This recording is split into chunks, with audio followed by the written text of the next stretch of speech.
ప్రభునామంలో చేరి వచ్చినటువంటి ప్రియులందరికీ వందనాలండి. గత 2 రోజుల నుంచి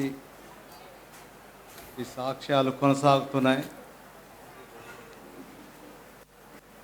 మరి పెద్దలైన వారు కూడా ఒక సూచన అయితే మనకి జారవేశారు. అత్త మీరు కూడా విన్నారు. అదేంటంటే ఈ సాక్ష్యం అనేది క్లుప్తంగా ఉండాలని. నిజానికి నాకంటే మీకే ఎక్కువ తెలుసు.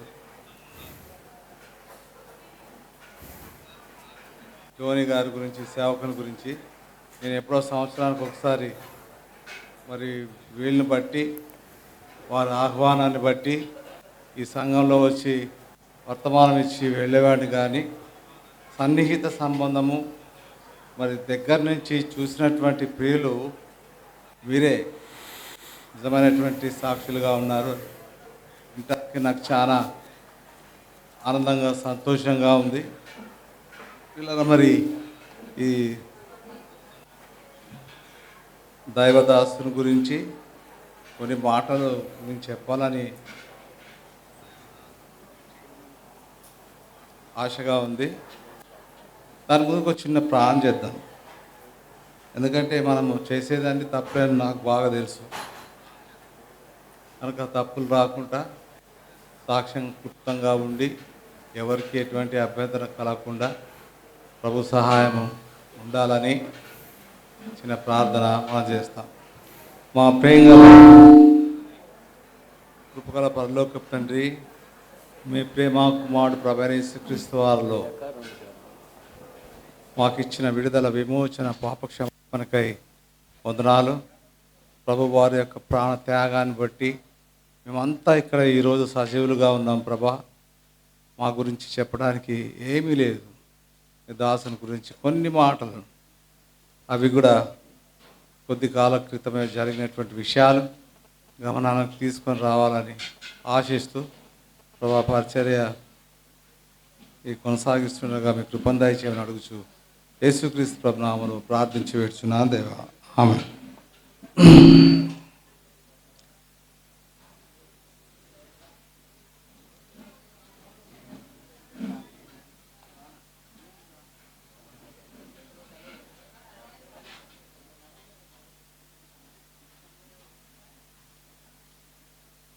మొదటి రాజులు 2వ అధ్యాయం అండి. కొన్ని మాటలు మాత్రమే మనం చూస్తాం. మొదటి రాజులు 2వ అధ్యాయము మొదటి నుంచి చదువుతాను. కొన్ని మాటలే. దావీదునకు మరణకాలము సమీపింపగా అతడు తన కుమారుడైన సొలొమోనుకు ఈలాగు ఆజ్ఞ ఇచ్చెను: లోకులందరూ పోవలసిన మార్గంలో నేను పోవుచున్నాను. కాబట్టి నీవు దయ తెచ్చుకొని నిబ్బరము కలిగి నీవు దేవుడైన యెహోవా అప్పగించిన దానిని కాపాడి ఆయన మార్గములు అనుసరించిన ఎడల నీవు పని పూనుకొను అక్కడ ఎక్కడ తిరిగిననో అన్నిట్లో వివేకముగా నడుచుకుందువు. మోషే ధర్మశాస్త్రములో రాయబడి ఉన్న దేవుని కట్టడలను, ఆయన నియమించిన ధర్మమునంతటిని, న్యాయవిధులను, శాస్త్రమును గైకొను. ఈ భాగము వీళ్ళారా ఏ తండ్రి అయినప్పటికీ జనరల్గా వాళ్ళకు ఉన్నటువంటి ఆస్తి వివరాలు, సంపద,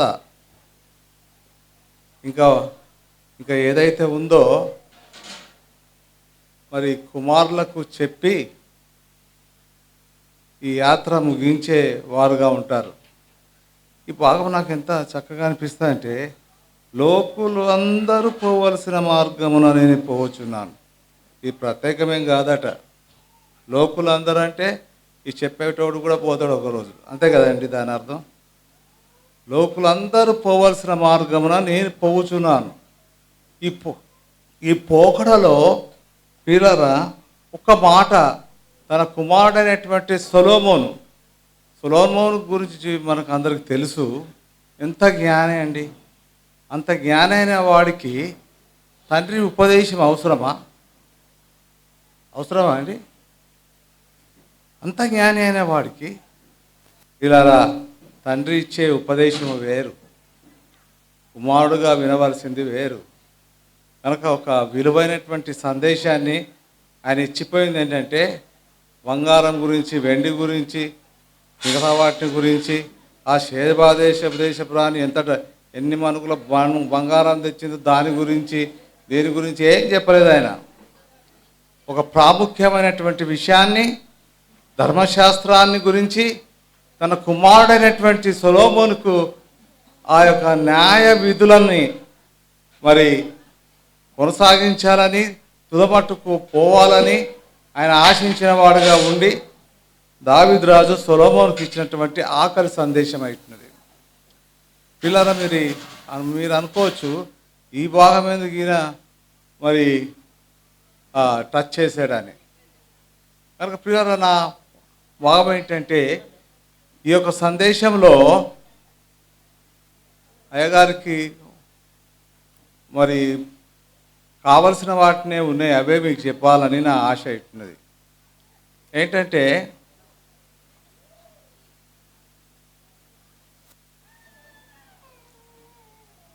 ఉదయాన్న నేను మెల్కీతో మాట్లాడినప్పుడు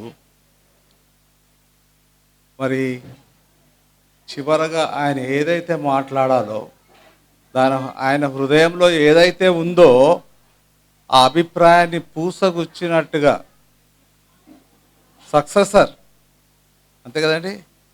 ఒక పని విరమించే ముందు ఇంకొకరికి సక్సెసర్కి ఏం చేస్తారంటే, అయ్యా నాయన నువ్వు చేయవలసిన పని ఇది, భక్తిలో నువ్వు కొనసాగవలసినటువంటి ఏర్పాటు ఇది అని మరి చూపించి వెళ్ళవలసిన వారుగా ఉండి ఇట్టినాడు.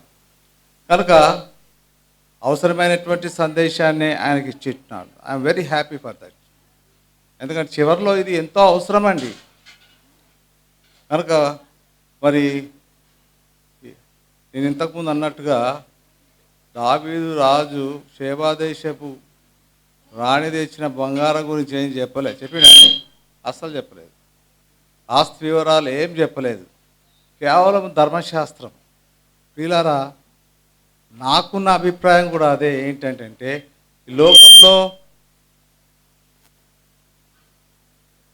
ఏది ఇచ్చినా కూడా ఒకరోజు అది మనం ఇక్కడే వదిలిపెట్టిపోవాలి కదండి. ఏమైనా తీసుకెళ్తాం ఇక్కడి నుంచి? ఏం తీసుకెళ్ళాం కదా.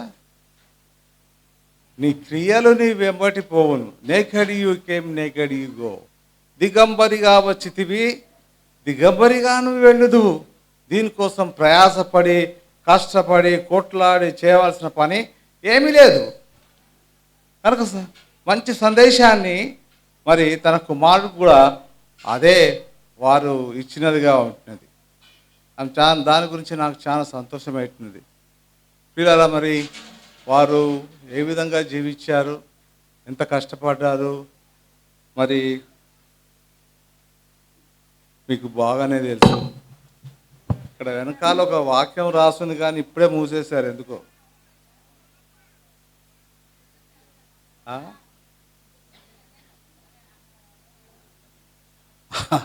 నేను నమ్మిన వాణ్ణి నేను ఎరుగుదును కనుక సిగ్గుపడను. వాక్యం అయితే చాలా ఆదరణతో కూడినటువంటి వాక్యమే. దీంట్లో ఏమాత్రం సందేశం లేదండి, సందేహమే లేదు. కానీ ఒక సేవకునికి ఎంత సిగ్గు కలిగించి, అవమానపరిచి, గాయపరిచి, వాడి ఇక లెగకుండా ఆ వేడి అయినటువంటి బాణాలు వేయటంలో మనల్ని మించిన లేరు. ఎందుకంటే ఆయన వెళ్ళినటువంటి పరిస్థితులు నాకు కొన్ని తెలుసు, ఇప్పటికే ప్రియులు చెప్పారు. కాకపోతే వాక్యంలో ఒక చిన్న మాట చూస్తాం. చూడండి, 1 కొరింథీయులకు రాసిన పత్రిక 9వ అధ్యాయం.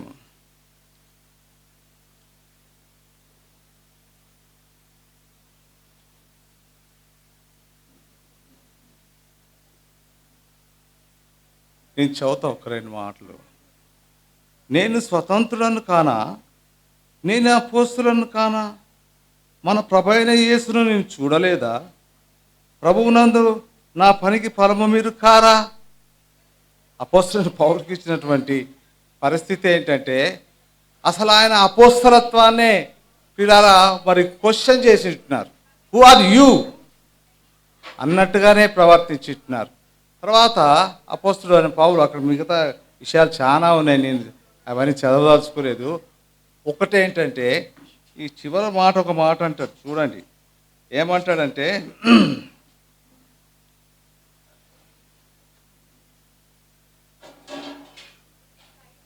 కళ్ళము త్రొక్కుచున్న ఎద్దు మూతికి చిక్కము పెట్టవద్దు. మొట్టమొదటిగా దేవుని సేవకుడికి ఏం చేస్తారంటే సంఘస్థులు చిక్కం పెడతారు. ఏం చిక్కం పెడతారండి? ఆ ఎద్దు కళ్ళం తొక్కుతూనే ఉండాలి. ఆ గింజలు కావచ్చు, లేకపోతే దాని ద్వారా పని తీసుకుంటారు. కానీ మూతికి ఏం పెడతారు తెలుసా అండి? చిక్కం పెడతారు. చిక్కం అంటే నాకు తెలిసిన భాష ఏంటంటే, ముందు ఆ డబ్బా ఎత్తుకపోతారు కదండి. డబ్బా ఉండదు అక్కడ, డబ్బా మీద పెత్తనం ఉండదు. డబ్బా నువ్వు తిరుగుతూనే ఉండవయా, చూస్తాం నీ సంగతి. అపోస్తలుడైన పౌలు కూడా అక్కడ అంటున్నాడు, చాలా బాధతో పలికినటువంటి మాటలు చూడండి. తినుటక్కును త్రాగుటక్కును మాకు అధికారం లేదా? తక్కిన అపోస్తల వల్లే ప్రభు యొక్క సహోదరులను, కేఫా వాళ్ళని, విశ్వాసురాలను, భార్యని వెంట పెట్టుకుని తిరుగుటకు మాకు అవసరం లేదా కదండి. భార్యను పట్టుకుపోయినా అదొక బాధే. ఎన్ని బాధలు. ఒక సైకిల్ వేసుకొని వాళ్ళందట దొక్కితే అది కరెక్ట్గా ఆ సన్నివేశము. స్కూటర్ వేసుకపోయినా. పిల్లల సేవకుల యొక్క పరిస్థితి ఏ విధంగా ఉందంటే, ఇక మీరు మంచోళ్ళు, తెలంగాణ సంగతి మీకు తెలియదు. ఇది మాది అంటారు. ఏమంటారు తెలుసా? వాళ్ళు మాట్లాడే విధానం చూస్తే వెరీ రఫ్ పీపుల్. ఇది నాదేనయా, నీదా అంటారు. ఆయన ఏదో కొనేసుకున్నట్టుగా సేవకుని ఆ విధంగా మాట్లాడేవారుగా ఉంటున్నారు. కనుక ప్రియులారా, నేను చూసేవాడిని. మరి ఈ చిక్కము పెట్టి ఫైనాన్స్ సోర్స్ ఎక్కడ లేకుండా వారు కట్ చేసేవారుగా ఉంటున్నారు. చాలా ఇబ్బందులు పడ్డాడు. నన్ను అప్పుడప్పుడు పిలిచేవాడు ప్రసంగించడానికి, ఆదివారం వాడుకోవడానికి. ఎంతమందో తెలుసా? పెద్ద సంఘం ఆయన మెయింటైన్ చేసింది. 3 ఆడపిల్లలు వచ్చేవాళ్ళు. ముగ్గురే ఉండేటోళ్ళు అక్కడ. వాళ్ళని ప్రసంగించడానికి నేను ఎక్కడి నుంచో, హైదరాబాద్ నుంచో, లేకపోతే ఆ భద్రాచలం అవతల ఉన్నటువంటి ఆ సింగరేణి ఏరియా నుంచి వచ్చి వాళ్ళ మధ్య ప్రసంగించి వెళ్ళేవాళ్ళని. He was very happy with that. కనుక ఇక సంఘము లేదని, ముగ్గురే ఉన్నారని, భోజనం కూడా వెళుతలేదని అటువంటి కంప్లైంట్లు ఏం లేదండి. అసలైనటువంటి పోషకుడు ఉన్నాడు మనకి. పోషించువాడు ఆయనే. చిక్కము పెట్టినా, డబ్బా తీసుకొని పోయినా, ఏమి ఇబ్బందులకు గురైనప్పటికీ ఎవ్వరికి ఏం చెప్పేటోళ్ళు కాదు. కానీ ప్రియులారా, నేను ఇది నిజంగా నా కళ్ళారు చూసేవాడిని. ఎస్తేరు పాపం నాకు ఏ లోటు లేకుండా చూసి పంపించేది. చాలా ఆశ్చర్యం అనిపించేది. What is this? ఒక సమృద్ధి కలిగినటువంటి భోజనము, అన్ని పోషక విలువలు కలిగిన వాటినే వాళ్ళు నాకు ఇచ్చేవారు. ఉన్న ఆ 2 రోజులు వీళ్ళ దగ్గర ఉన్న స్థలంలో ఆ ప్రేమను నాతో మరి పంచుకొని వెళ్ళినవారుగా ఉంటున్నారు. కనుక ప్రభువు నిజంగా పడిపోయిన దాన్ని లేవనెత్తుటకు సమర్థుడు కదండి. చనిపోయిన కూడా అందుకే ఆయన జీవాధిపతి అట. అయిపోయిందిరా నాయన అని. యెషై చిగురు వంటి వాడు కదండి. మొద్దుకు చిగురు అంటే దానికి తల ఉండదు, తోక ఉండదు కదా. ముద్ద అంటే ఏంటండి? పైన పై పోర్షన్ అంటే తల పోర్షన్ కట్ చేస్తారు చెట్టుకి, కింద కూడా వేరు పోర్షన్ కట్ చేస్తారు. ఆధారము లేకుండా కేవలము ఆ మంచు టెండలో, ఆ యొక్క ఎర్ర టెండలో బయటపడేసిన దానికి ఒక అంకురము, ఏ విధంగా అయితే వస్తుందో ఆ విధంగా మరి ప్రభు ప్రియుల పట్ల ఆ విధంగా చేసిట్టున్నారు. వారి యొక్క విద్యాభ్యాసంలో ప్రభు అద్భుత రీతిగా సహాయపడిన వారుగా ఉండి ఎవరిని ఆశించలే. నేను కూడా ఏమి ఇవ్వలే వాళ్ళకి ఎటువంటి ఫైనాన్షియల్ సోర్సు, కానీ అన్నీ ఏ లోటు లేకుండా నిజంగా పిల్లల్ని ఎంత మంచి కోర్సు చదివించారు తెలుసా అండి. నాకంటే మీకే తెలుసు. కనుక ప్రభు యొక్క సమృద్ధిని నిజంగా వారి పట్ల ప్రభు నెరవేర్చిన వాడుగా ఉండిటున్నారు. కనుక దీనంతటికీ కారణం ఏంటంటే ధర్మశాస్త్రమును విడిచిపెట్టకుండా. ఒక మాట దయచేసి వీలైతే చదవండి. ద్వితీయోపదేశ కాండం 4వ అధ్యాయం 40వ వచనం. ఒక్క మాట కొద్ది మెల్లగా గట్టిగా.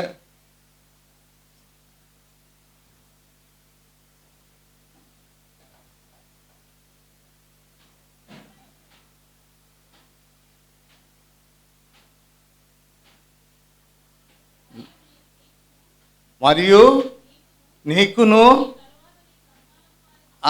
నీ తర్వాత నీ సంతానపు వారికి ఏం కలగాలటమ్మా?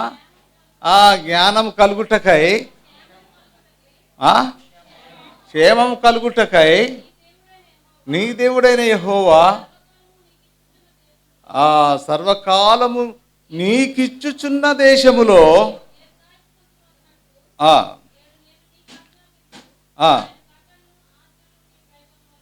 ప్రేరారా ఈ కట్టడలను ఆజ్ఞలను మనం ఎప్పుడైతే దేవుణ్ణి మరి శిరసావించి ఆయన చెప్పిన దాన్ని చేసేగా ఉంటామో అప్పుడే. నిన్నటి దినాన్న నేను ప్రియులతో నా యొక్క వర్తమానంలో పంచుకుంది ఏంటంటే, నా అనుభవంలో ఒకటి నేర్చుకున్నది ఏంటంటే, ఈ వాక్యాలు చదివి చెప్పటం కాదని కదండి. వాక్యము నేను చాలా కాలం ఏమనుకున్నానంటే, వాక్యం అంటే ఏంటిది? వాక్యం చదవాలి, అర్థం చేసుకోవాలి, వాళ్ళకి చెప్పాలి. It is not for preaching, not for exhibiting our knowledge, not for sharing with others. దాని యొక్క భావన ఏంటంటే దానికి విధేయత చూపుటమే అనే ప్రభు నాకు నేర్పించాడు. ఈ బోధ కాదురా నాయన, ముందు నువ్వు నేర్చుకో, విధేయత చూపించు. కనుక ప్రియుల యొక్క జీవితంలో అది మనము స్పర్శించగలము. వారి యొక్క జీవితాన్ని పరిశీలన చేసినట్టయితే ఎవరి సహాయం లేకుండా మరి వాళ్ళు పైకి వచ్చుతున్నారు. అదే మరి ఆ యొక్క కీర్తన 1వ అధ్యాయము 3వ వచనములో ఒక మాట అంటాడు. ఏంట? తాను చేయునదంతయు. నువ్వు గొప్పవాడువేం కాదు, మామూలు వ్యక్తివే ఉండవచ్చు. నువ్వు యథార్థంగా నీతిమంతుడుగా ప్రభు ఏర్పాటు చేసిన విధానంలో మనం ముందుకు సాగినప్పుడు చేయనదంతయు సఫలమవుతుంది. కనుక ఈ యొక్క మరి భాగంలో తల్లిదండ్రుల యొక్క లేక కుమారుడు తండ్రి వారి యొక్క సంభాషణ చివరిలో జరిగింది ఇదే. దావీదు తన కుమారుడికి ఏదైతే సొలొమోనుకు చెప్పాడో అదే మెల్కీకి మరి తన తండ్రి అయినటువంటి యోనాతాన్ గారు చెప్పారు. ఇంకొక మాట ఎస్తేరు గురించి ఒక మాట చెప్తాను. మొన్ననే ఒక ప్రసంగం విన్న ఎస్తేరుది. నేను అనుకుంటా వారం కూడా కాలేదండి. Just it's recent. ఆమె ఆన్లైన్లో మాట్లాడుతూ, సరే ఈ మాటలు చెప్పే బదులు అసలు దగ్గరికే పోతే బాగుంటుంది. రండి, హెబ్రీలకు రాసిన పత్రిక 12వ అధ్యాయం.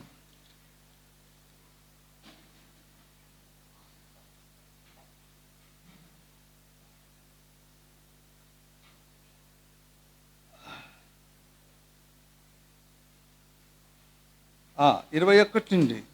మరియు ఆ దర్శనం ఎంతో భయంకరముగా ఉన్నందున మోషే, నేను మిక్కిలి భయపడి వణుకుచున్నానెను. ఇప్పుడైతే సియోను కొండకును జీవము గల దేవుని పట్టణమునకును అనగా పరలోకపు యెరూషలేమునకును వేవేల కొలది దేవదూతల యొద్దకును పరలోకమందు వ్రాయబడి ఉన్న జ్యేష్ఠుల సంఘమునకును వారి మహోత్సవమునకును అందరి న్యాయాధిపతి అయిన దేవుని యొద్దకు. కదండి, ఇదే మాట ఇక్కడే ఉంది ఎస్తేర్ గారు. ఏమా నేను విని 4 రోజులు ఉన్నది.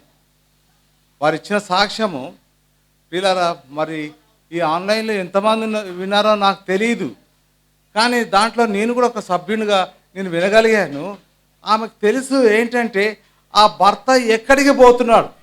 వేవేల సంఘ దుగుతల యొద్దకు, ఆ ప్రధానాల యొద్దకు, ఇక్కడ ఇవ్వబడినటువంటి భాగంలో సియోను కొండకును, జీవము గల దేవుని పట్టణమునకును, అనగా పరలోక యెరూషలేమునకును, వేవేల కొలది దేవదూతల యొద్దకును, పరలోకమందు వ్రాయబడిన జ్యేష్ఠ సంఘమునకును, వారి మహోత్సవమునకును, అందరి న్యాయాధిపతి అయిన దేవుని యొద్దకును, సంపూర్ణ సిద్ధి పొందిన నీతి మంతుల ఆత్మ యొద్దకును, కొత్త నిబంధనకు మధ్యవర్తి అయిన యేసు యొద్దకును. It is the true statement she has given. I want to encourage her. That should be our testimony over here. ఏదో మామూలు మాటలు కాదండి. ఎనీవే పిల్లరా, ఆ భాగము అనుకోకుండా సహోదరి మరి ఆమె ద్వారా అంటే మనం ఆదరించే మాటల కన్నా సహోదరి యొక్క భర్త ఎక్కడికి వెళ్తున్నాడు, ఆ యొక్క ప్రయాణం ఎటైతున్నది కదండి, మధ్యవర్తి అయిన యేసుక్రీస్తు వారి యొద్దకి వెళ్తున్నాడు ఆమెకు తెలుసు. అది without her knowledge she has been sharing her testimony to the entire world. That is called the living testimony. I'm very happy to have them here. Hear that message. కనుక ప్రభు ఎలా వాడుకుంటాడంటే మనల్ని ఎవరో ఓదార్చిన ఆ ఓదార్పు మనకు రాదు. ఆ 2 కొరింథీయులకు రాసిన పత్రికలు అందుకే రాస్తాడు పౌలు. అపోస్తలుడైనటువంటి పౌలు రాస్తాడు అక్కడ అదండి, ఎట్టి ఆదరణ పొంది మేము ఆదరణతో కదా ప్రభు ఒక విషాద సంఘటన గుండా వారిని తీసుకొని వెళ్ళి ఆ అనుభవం ద్వారా అనేకులను ఆదరించటానికి వారిని సిద్ధం చేస్తాడట. మనం ఏంటంటే ఈ counselling, there are many counsellors are there this world, they counsel in many ways. ఈ లోకపు మరి ఈ కౌన్సిలర్స్ అవసరం లేదు. కనుక పిల్లారా, మనం చూసినట్టయితే మరి సహోదరికి కావలసినటువంటి సందేశాన్ని ఆమె నోటి ద్వారానే దేవుడు బయలుపరిచినాడు. కాబట్టి చాలా సంతోషంగా ఉంది.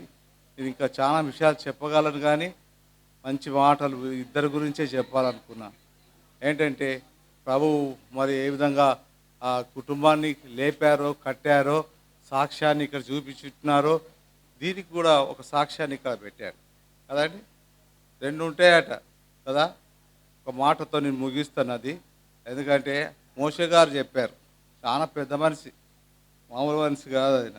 మాట్లాడినటువంటి వ్యక్తి, చాలా గొప్ప వ్యక్తి. ఆయన ఒక మాట మాట్లాడాడు కాబట్టి ప్రస్తుతము దీనికి అవసరమైనటువంటి మాటే. చూడండి, 90వ కీర్తన చదువుతాము. ఒకటే ఒక మాట చదువుతాను, ఎక్కువ చదవండి దాంట్లో. ప్రభువా, 90వ అధ్యాయం అండి, కీర్తనలు 90. ప్రభువా, తరతరముల నుండి మాకు నివాస స్థలము నీవే. పర్వతమును పుట్టక మునుపు, భూమిని లోకమును పుట్టింక మునకును, యుగ యుగములకు దేవుడు నీవే దేవుడవు. ఇక్కడ భాగం ఏంటంటే ఏం చెప్తున్నాడంటే, తరతరములకు నుండి మాకు నివాస స్థలము నీవే. మన నివాస స్థలం ఇది కాదండి. ఇది కట్టుకున్న నివాస స్థలంలో ఎన్ని రోజులు ఉన్నారు జోని గారు? కాబట్టి a temporary residence is given and also a permanent residence God will provide for the children of God. తాత్కాలికమైనటువంటి నివాస స్థలమును ఇవ్వగలడు. శాశ్వతమైనటువంటి కదల్చబడినటువంటి ఆ నిశ్చలమైన రాజ్యంలో కూడా దేవుడు ఒక నివాస స్థలాన్ని మరి దేవునికి ఇవ్వగలరా? దాని భావన అదే. తరతరములకు నివాసం. ఇక్కడ కాదు, మనము ఎక్కడున్నా ఎన్ని రోజులున్నా మనం చదివినాం కదా, లోక ఆచారం లోక రీతిగా మనం ఇక్కడి నుంచి వెళ్ళిపోవాలి. కనుక ఆయన నివాస స్థలానికి వెళ్ళాడు. కనుక మనం చింతించవలసిన పని లేదు. మళ్ళీ తిరిగి ఆ 1 తెస్సలోనిక 4వ అధ్యాయము తెలియకుండా నాకు ఇష్టం లేదని మళ్ళీ రావాల్సిన పని ఏం లేదు. మన నిరీక్షణ మనకుంది. ప్రభు సరైనటువంటి స్థలానికి తీసుకెళ్లారు. మనం అందరం కూడా అక్కడికి వెళ్తాము. కాకపోతే ఒకరు ముందు ఒకరు వెనక వెళ్తారు. కాకపోతే ప్రతి వారి యొక్క గురి కేంద్రము అక్కడికే మనం వెళ్ళేవారంగా ఉంటున్నాం. కాబట్టి దేవుడి ఈ యొక్క వాక్యంతో సహోదరుని ఆదరించును గాక. భవిష్యత్ ప్రణాళిక వెలికి పట్ల ప్రభు ఏమున్నాడో అది పూర్తిగా నెరవేరుస్తాడని నమ్ముచు, సంఘం కూడా బాధ్యతతో మరి వారి పట్ల ప్రార్థన మరి సహాయాన్ని మీరు కూడా చేయాలని ఆశిస్తూ నాకు ఇచ్చిన ఈ అవకాశాన్ని బట్టి అందరికీ వందనాలండి.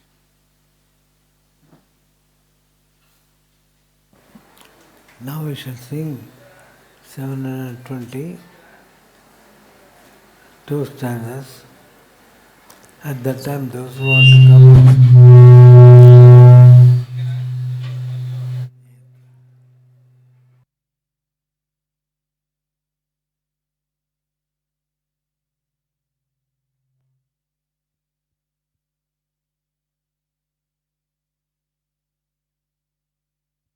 Want to see the mortal remains of Brother Jonathan can see, and those who want to leave, they can leave. ఇంకో మార్త ఈ సమయంలో పాట సంఖ్య 720 పాడుతుండగా ఎవరైతే జోనాథన్ యొక్క భౌతిక దేహాన్ని చూడాలని కోరుతున్నారో వీరు మీ లైన్గా వచ్చి చూడవచ్చు. పాట సంఖ్య 720. నేనే భయపడవలదని పలికెను మన రక్షకుడు యేసు ప్రభు. చూడలేని వారు వరుసలు వచ్చి చూసి వెళ్ళవచ్చు.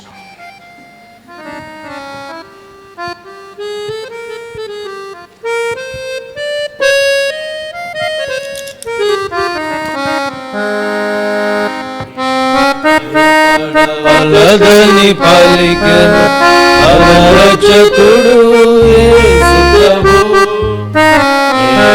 భయపడవలదని పలికెను మన రక్షకుడు యేసు ప్రభు. తన సమాధానమునికిచ్చి కృపలెన్నో చూపెనుగా. తన సమాధానమునికిచ్చి కృపలెన్నో చూపెనుగా. అన్నివిధీరా స్తుతి చెల్లింతుము తనకు ప్రేమాదయ కొరకు. అన్నివిధీరా స్తుతి చెల్లింతుము తనకు ప్రేమాదయ కొరకు. భయపడవలదని పలికెను మన రక్షకుడు యేసు ప్రభు. భయపడవలదని పలికెను మన రక్షకుడు యేసు ప్రభు. శాశ్వతంబగు జాలి చూపి శాశ్వత రక్షణను సగే. శాశ్వతంబగు జాలి చూపి శాశ్వత రక్షణను సగే. విశ్వాసముతో నిలచిన ఎడల శాశ్వత రాజ్యంబు సగు. విశ్వాసముతో నిలచిన ఎడల శాశ్వత రాజ్యంబు సగు. భయపడవలదని పలికెను మన రక్షకుడు యేసు ప్రభు. భయపడవలదని పలికెను మన రక్షకుడు యేసు ప్రభు. నరుడు కాడు దేవుడతడు, నరుడు ఆయను నీ కొరకు. నరుడు కాడు దేవుడతడు, నరుడు ఆయను నీ కొరకు. కరుణతో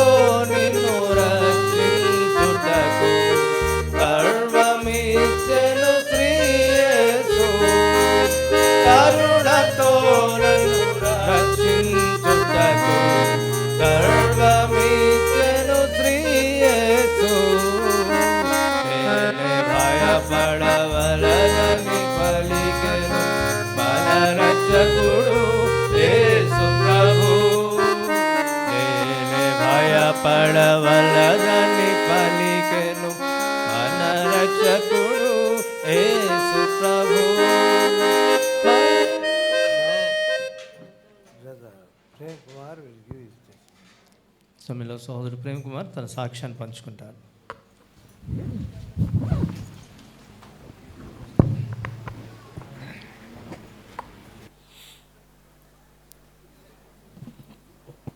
ప్రైజ్ లార్డ్ అండి అందరికీ. జోన్ అంకుల్ గురించి క్లుప్తంగా నా సాక్ష్యం పంచుకోవాలంటే, ఒక టీచర్ గురించి ఒక స్టూడెంట్ ఏం పంచుకుంటాడో అదే నేను మాట్లాడగలుగుతాను. ఒక చిన్న ఎగ్జాంపుల్ చెప్తాను. ఒక చిన్న ఎగ్జాంపుల్, మనందరం కూడా శిల్పాలను మనం చూస్తూ ఉంటాం. శిల్పాలను చూసినప్పుడు దానికి మంచి మంచి రంగులు ఫినిషింగ్స్ అన్నీ కూడా చాలా చక్కగా చేస్తారు. చాలామంది పెయింట్ చేయడం మనం చూస్తూ ఉంటాం. కాబట్టి ఒక శిల్పానికి పెయింట్ చేయడం చాలా ఈజీ, ఎందుకంటే కావాల్సిన కలర్స్ అన్నీ అందుబాటులో తీసుకుని దాన్ని చక్కగా పెయింట్ చేయొచ్చు. బట్ అదే శిల్పాన్ని చెక్కాలి అంటే మాత్రం ఇట్స్ డిఫికల్ట్. సో అది చాలా కష్టమైన పని. సో ఒక స్టూడెంట్ ఒక టీచర్ గురించి చెప్పాలంటే, ఆ శిల్పాన్ని చెక్కిన శిల్పి వంటవాడు అనమాట ఆ టీచర్. సో నాకు ఆత్మీయ జీవితంలో జోన్ అంకుల్ గురించి చెప్పాలంటే హీఈస్ అ స్కల్ప్టర్ నా జీవితంలో. కాబట్టి ఒక టీచర్ గురించి ఏ స్టూడెంట్ని అడిగినా కూడా, మా టీచర్ చాలా మంచోడు, మా టీచర్ ప్రతిరోజు నాకు చాక్లెట్స్ తీసిచ్చేవాడు, మా టీచర్ నన్ను ప్రతిరోజు ముద్దులు పెట్టుకుని అని ఏ స్టూడెంట్ కూడా చెప్పడు. The same experience I have with my teacher. బాల్యం నుండి కూడా కళ్ళు తెరిసిన దగ్గర నుండి సండే స్కూల్లో పెరిగిన నేను, సో దైవజనుల్ని వీరిని నా టీచర్స్, నా క్యారెక్టర్ని బిల్డ్ చేసిన టీచర్స్. సో నా క్యారెక్టర్ని బిల్డ్ చేసేటప్పుడు, సో మంచి గురించి చెప్పాలంటే నన్ను సరి చేయడానికి వారు చేసిన ప్రయత్నం గురించే నేను ఎక్కువగా చెప్పాలి. మొదటిగా నా జీవితంలో నా క్యారెక్టర్ మీద మొదటి దెబ్బ, ఆ ఉలి దెబ్బ ఎప్పుడు తగిలిందంటే, బహుశా నాకు 6వ తరగతి చదువుతూ ఉంటాను. అప్పుడు డేవిడ్ మార్టిన్ అంకుల్ మాకు సండే స్కూల్ ఇన్ఛార్జ్. సో నేను జూనియర్లోకి అప్పుడే ప్రవేశించాను. సో మొట్టమొదటిసారిగా యేసుక్రీస్తు ప్రభు కలువరి శిలువ పైన ఆయన ఏ రీతిగా గాయపడ్డాడు, ఆయన ఏ రీతిగా హింసించబడ్డాడు, ఏ రీతిగా రక్తాన్ని చిందించాడు, నీ కొరకే అన్న మాట నా హృదయానికి తాకినప్పుడు నా జీవితంలో మొదటి ఉలి దెబ్బ అప్పుడు తగిలింది. సో నేను ప్రభుని యేసుక్రీస్తుని నా సొంత రక్షకంగా అంగీకరించిన మొదటి అది ఉలి దెబ్బ. అయితే కొంతకాలం అయిన తర్వాత దేవుని దాసులు నర్సీపట్నానికి వారు దేవుని సేవకులుగా వెళ్ళిపోయారు. ఆ తర్వాత జోన్ అంకుల్ మాకు Sunday school incharge. John uncle మా సండే స్కూల్ ఇన్ఛార్జ్ అయిన తర్వాత మా యొక్క అనుబంధం ఎలాగుండేదంటే, మమ్మల్ని మెచ్చుకోవటం ఇవన్నీ నేను చెప్పను. జోన్ నన్ను చూసిన వెంటనే చాలా ఆప్యాయంగా మాట్లాడేవాడు, చాలా ముద్దుగా మాట్లాడాడు కాదు. రూతు సాక్ష్యం పంచుకుంది, తిమోతి సాక్ష్యాన్ని పంచుకున్నాడు, శ్యామన్న సాక్ష్యాన్ని ఇంకా పంచుకోలేదు. బహుశా మేమందరం కూడా ఇదే మాట చెప్తామేమో, బికాజ్ ఎందుకంటే హీస్ అవర్ టీచర్. మేము ఎప్పుడైనా తప్పు చేస్తే మమ్మల్ని కరెక్ట్ చేయడానికే ఆయన ఎక్కువగా తాపత్రయపడ్డాడు. అండ్ ఇది అందరినీ ఈ రీతిగానే చేసేవారంటే మేబీ అయి ఉండొచ్చు. అయితే మమ్మల్ని ఇంకొంచెం ఇంకా ఎక్కువగా బికాజ్ ఎందుకంటే ఆ ఫ్యామిలీ అటాచ్మెంట్ అనేది మాకు చాలా ఎక్కువగా ఉండేది. గోపాలపట్నం మేము ఉండేది గోపాలపట్నం. మా నాన్నగారి పేరు ఎం డేవిడ్ గారు. ఆయన దినాన ప్రభు మహిమలో ఉన్నారు. సో మార్టిన్ అంకుల్ మా ప్రాంతాన్ని, మా కుటుంబాన్ని ఎంతగానో ప్రేమించేవారు. ఎలా ఉండేదంటే ఇంచుమించుగా ఒక ఇంటిలో ఉన్నట్టుగానే ఉండేది. సో గోపాలపట్నం అనే చిన్న ఊరికి ఒక గృహకూడికి గొప్ప దైవజనుడు, భక్సింగ్ గారితో పనిచేసిన గొప్ప దైవజనుడు వారం విడిచి వారం మా ఇళ్లకు వచ్చి పరిచయం చేయడం అంటే బహుశా ఇది మీరు ఎక్కడ వినుండ్రు. అటువంటి దైవజనుడు ఇలా వస్తాడని కూడా మీరు తెలియదు. దేనికి వచ్చేవారంటే బైబిల్ స్టడీస్. ఏదో ఎప్పుడో సంవత్సరానికి ఒకసారి రావటం కాదు, వారం విడిచి వారము బైబిల్ స్టడీస్ జరిగాయి మా దగ్గర. సో అంటే ఆ కుటుంబ ఎఫినిటీ ఎలా ఉండేదో మీరు అర్థం చేసుకోవచ్చు. సో మార్టిన్ అంకుల్ ఇంటికి వస్తున్నారంటే ఖచ్చితంగా జోన్ అంకుల్ కూడా మాతో పాటే, ఎందుకంటే ఆయనే తీసుకురావాలి కనుక. సో ప్రతి వారం కూడా వారం వెంబడి వారము మా ఇంట్లోనే ఉన్నట్టుగా ఉండేది. సో మా యొక్క ఆనుపోన్లన్నీ కూడా, మా ప్రవర్తన అంతా కూడా వారికి తెరిచిన పుస్తకం. సో మమ్మల్ని కరెక్ట్ చేయడంలో వారు ఎప్పుడు కూడా సందేహించేవారు కాదు, ఎప్పుడు కూడా వెనక్కి తీసేవారు కాదు. చిన్న ఉదాహరణ చెప్తాను. బహుశా అప్పుడు నాకు 16 సంవత్సరాలు ఉంటాయేమో, ఇంటర్మీడియట్ చదువుతూ ఉన్నాను. శనివారం 5:30 గంటలకి యూత్ మీటింగ్ జరుగుతుంది. యూత్ మీటింగ్లో కూర్చుని ఇటువంటి చేపలే, ఆ చేప పుల్లలతో నేను ఆడుకుంటూ ఉంటే ఆ రోజు జోన్ అంకుల్ లేపి నన్ను అందరి ముందు నించోబెట్టాడు. నాకు ఆ రోజు చాలా అవమానం అనిపించింది. అందరి ముందు నించోబెట్టి అందరి ముందు ఇదిగో ఇలాంటి ఒకటి ఉంటాడు, చిన్నప్పటి నుండి దేవుని ఇంట్లోనే పెరుగుతాడు, చూడటానికేమో చక్కగా అన్ని కంటత్వాక్యాలు చెప్తాడు, అన్నీ బాగానే ఉంటాయి, కానీ ఇలాంటి పనులు నేను చేసిన పని చిన్న పనే, పుల్లతో ఆడుకుంటా చాప కొన్న పుల్లని విరిచి, అంటే దేవుని ఇంటిలో ఉంటున్న ఒక వస్తువు నేను పాడు చేస్తున్నా. దేవుని ఇంటి నాకు అనిపించింది ఏంటంటే ఇది ఒక చిన్న పుల్ల కానీ కాదు, దేవుని ఇంటిలో ఉంటున్న ఒక వస్తువుని నేను పాడు చేస్తున్నాను. సో ఆ పాడు చేసిన పనికి నన్ను ఒక 5 నిమిషాలు లేపి నుంచోబెడితే నేను తల ఉంచుకుని, ఎందుకంటే నా తోట వాళ్ళందరూ చూస్తున్నారు, నేను తల ఉంచుకుని నుంచున్నాను. సో ఈ అభ్యాసం మళ్ళీ నేను కొంతకాలం తర్వాత నేను ఎదిగిన తర్వాత ఒక డిగ్రీ కాలేజీలో నేను కంప్యూటర్స్ లెక్చరర్ అయిన తర్వాత ఒక అమ్మాయి చిన్న పని, ఇటువంటి పనే సంతకం, వేరే వాళ్ళ సంతకం ఈ అమ్మాయి చేస్తుంటే నేను లేపి నుంచోబెట్టాను. లేపి నుంచోబెట్టిన వెంటనే అప్పుడు ఈయన నాకు కనబడుతున్నారు. గత కొన్ని సంవత్సరాల క్రితం నువ్వు కూడా ఇలాగే నుంచున్నావు. సో అప్పుడు నాకు ఆ రోజు నేను నా మనసులో బాధ ఉన్నది కదా, నన్ను లేపి నుంచోబెట్టారన్న బాధ. ఇప్పుడు ఆ స్థానంలో వేరే అమ్మాయి ఉంది. సో ఇప్పుడు ఆ టీచర్ స్థానంలో నేనున్నాను. సో అప్పుడు నాకు అనిపించింది, ఏమనిపించిందంటే నేను అమ్మాయిని కనుక కరెక్ట్ చేయడానికి లేపి నుంచోబెట్టింది సరే అయితే, అదేనా దేవుని దాసుడు నన్ను లేపి నుంచోబెట్టింది కూడా సరైనది. సో ఈ రీతిగా అదే రీతిగా మరొక ఉదాహరణ చెప్తాను. నా ప్రవర్తన అంతా కూడా ఆయనకు అంతటి తెలుసు కాబట్టి, సో నా ప్రవర్తన బాగాలేని సమయంలో ఇంటిలో కాటేజ్ మీటింగ్లో నేను కీబోర్డు వేస్తుంటే ఒక దినాన్ని ఆయన పిలిచి రే నువ్వు కీబోర్డ్ ఇంకా వాయించొద్దు అన్నాడు. ఒకటే మాట, ఇంకేం చెప్పలా. ఇంచుమించుగా 1.5 సంవత్సరాల పాటు ఇంటిలో కాటేజ్ మీటింగ్లో నేను కీబోర్డు ముట్టుకోలే. ఎందుకంటే ఆయన వచ్చినా రాకపోయినా కూడా నువ్వు కీబోర్డు వాయించొద్దు.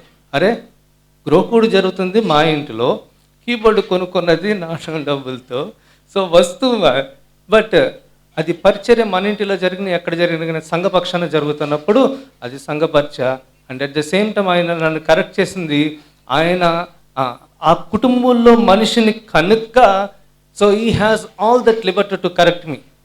కాబట్టి ఇంచుమించుగా 1.5 సంవత్సరం పాటు ఆ మంగళవారం కీబోర్డు వేయాలంటే నేను చేసిన తప్పే గుర్తొచ్చేది. నన్ను ఎందుకు వేయద్దన్నారు అంటే నేను పలానా తప్పు చేశాను, నా జీవితం అంతా కూడా నేను మర్చిపోను. ఈ రీతిగా ప్రతి అడుగులో కూడా ప్రతి మెట్టులో కూడా కరెక్ట్ చేస్తూ ఈ దినాన దేవుని పరిచయంలో వాడబడుతుంటున్నామంటే కేవలం వారు చేసిన ఆ కరెక్షన్స్ని బట్టే. సో ఇంకా అనేక విషయాలు చెప్పచ్చు, కానీ ఇంతకు మించి నేను ధైర్యంగా చెప్పగలిగేది ఏంటంటే ప్రభు పరిచయంలో వాడబడుతున్నామంటే there are many hiccups, no doubt, there are many glitches. మా యొక్క రిలేషన్స్లో కొన్నిసార్లు మంచి సందర్భాలు ఉన్నాయి, కొన్నిసార్లు చెడు సందర్భాలు ఉన్నాయి. బట్ అల్టిమేట్గా ఎండ్ ఆఫ్ ద డే ఈ మధ్య కొద్ది కాలంలో ఎప్పుడు కనిపించినా కూడా ఆయన నన్ను దగ్గర తీసుకుని ఎలా ఉన్నది, కుటుంబం ఎలా ఉంది, పిల్లలు ఎలా ఉన్నారు, పరిచయం ఎలా ఉంది. So he use to so much encourage me. So వీటన్నిటికీ బ్యాక్గ్రౌండ్ ఒకటే. నా Sunday school teachers Madan Singh uncle ఉన్నారు, జోన్ అంకుల్ ప్రభులో ఉన్నారు, విక్టర్ అంకుల్, మెర్సక్క, నాకు సండే స్కూల్ వర్సెస్ నేర్పిన మెర్సక్క, డేవిడ్ అంకుల్, వీరందరూ కూడా మా క్యారెక్టర్ని బిల్డ్ చేశారని ఒక్క మాట అయితేనే చెప్పగలను ధైర్యంగా. ప్రభు నామంలో నాకు ఇచ్చిన అవకాశాన్ని బట్టి, ధన్యతను బట్టి మీకు అందరూ కూడా వందనాలు చెల్లిస్తున్నా. Singing a song, and that time